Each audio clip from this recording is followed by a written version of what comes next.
Si tu pensais que l'esclavage était terminé, alors tu peux immédiatement fermer cette vidéo et appelle ta maman pour qu'elle te donne une bonne grosse gifle. Installez-vous bien parce que le sujet d'aujourd'hui, comme dirait Kerry James, est tout simplement... Aujourd'hui, on va parler du franc CFA. Alors déjà, première blague. CFA, ça veut dire colonie française d'Afrique. Je sais pas si vous vous rendez compte, ils ont une monnaie qui porte comme nom colonie. Ils auraient très bien pu l'appeler ferme-la et donne-moi tout, ça aurait été pareil. Mais il y a quelques temps, ils se sont dit, c'est vrai que colonie française... ça se fait pas. C'est un peu chmette, quoi. Et du coup, ils ont décidé de changer. Et maintenant, ils appellent ça coopération financière d'Afrique. Alors là, je dis bravo.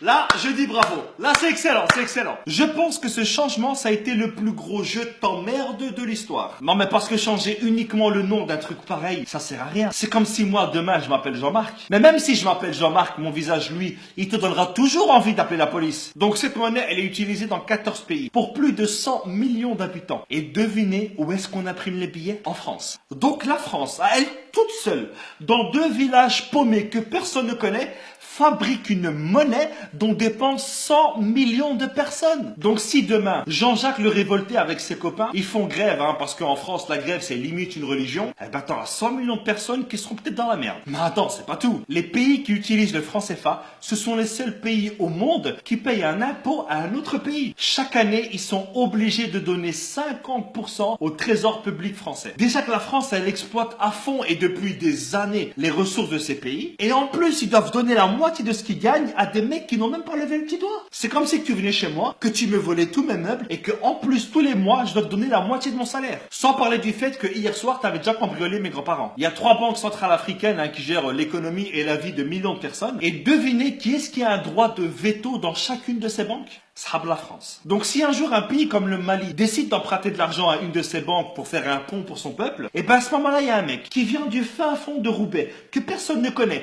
qui ne parle même pas la langue du pays, et ben il a le droit de dire le slogan de la France, ça devrait être maintenant liberté, égalité, fraternité au-dessus de la Méditerranée. En dessous, non, tu pues la merde. Et puis quand j'entends que la France fait des dons en Afrique, non, voler 50 € à quelqu'un et lui donner 10 €, ce n'est pas un don, c'est un remboursement. Et heureusement qu'il y a eu des chefs d'État qui se sont rebellés contre le franc CFA. Il y a eu par exemple Sylvanus Olympio. Ah non, lui il a été assassiné, pardon. Il y avait aussi Thomas Sankara. Non, lui aussi il a été assassiné.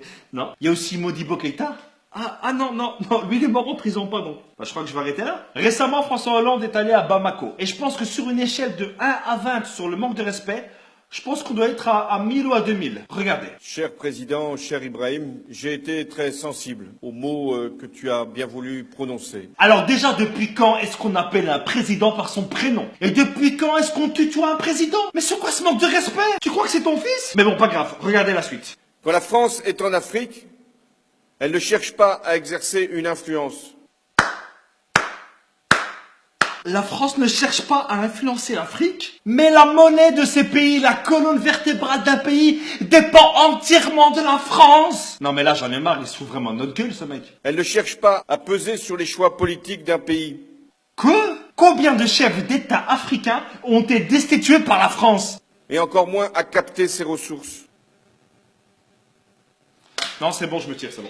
J'ai l'impression que plus c'est gros, plus ça passe. La France, elle est là aujourd'hui uniquement grâce aux ressources de l'Afrique. La France, elle a comme ressource naturelle que le vent et la pluie. Et si la France ne s'intéresse pas à tout ça, qu'est-ce que vous faites à chaque fois en Afrique? Vous savez, à chaque fois qu'un président français va en France, c'est uniquement pour vérifier les stocks et voir si les employés travaillent bien. Aucun pays ne peut prendre son indépendance s'il ne gère pas lui-même sa monnaie. C'est pas possible. Je ne peux pas nourrir ma famille et m'occuper de mes enfants si tu voles à chaque fois dans mon frigo et que tu gères mon argent. Le franc CFA, c'est un système qui est mis en place uniquement pour aider le peuple français. Voilà les amis, c'est ici que s'achève cette vidéo. J'espère qu'elle vous aura plu. C'est l'une des vidéos les plus compliquées que j'ai eu à faire. Donc je compte sur vous pour partager un maximum cette vidéo. Parce qu'aujourd'hui, en 2017, il y a encore de l'esclavage, mais économique cette fois. Donc voilà les amis, je compte sur vous. Et n'oubliez pas, comme dirait ma grand-mère, qui vole à neuf se fera d'excellentes omelettes. Ciao!